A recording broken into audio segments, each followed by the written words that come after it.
So, ayan mga kapugi. Let's eat this french fries because kahapon hindi ako naka-eat nitong french fries. Kaya let's eat.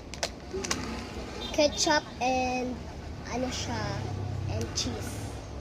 Let's try and then one. Tikman natin kung masarap.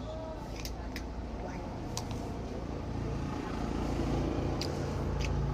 Wait lang. Ang kate kasi dyan. Okay, ang sarap niya. Then next, dito pa.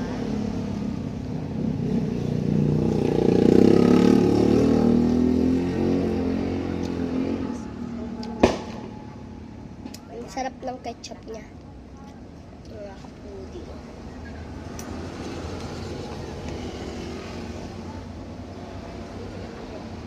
Eat muna. Siyempre, kapag kakain, invite ko kayo. Kain tayo, guys. Bili na lang ka sa tindahan nyo kasi paki-comment na lang kung masarap ba ang french fries nito, kung masarap ba.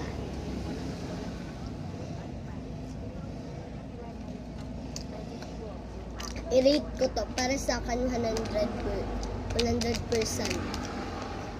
Ang sarap niya at hindi pa siya totoong or toasted na maray na masyado.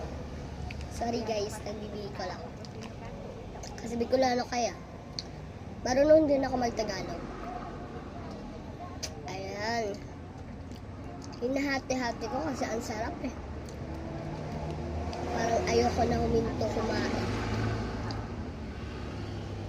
Okay, tabi muna natin. Sa pagbabalik na lang tayo mga kapuli, ubusin natin yung pagkain na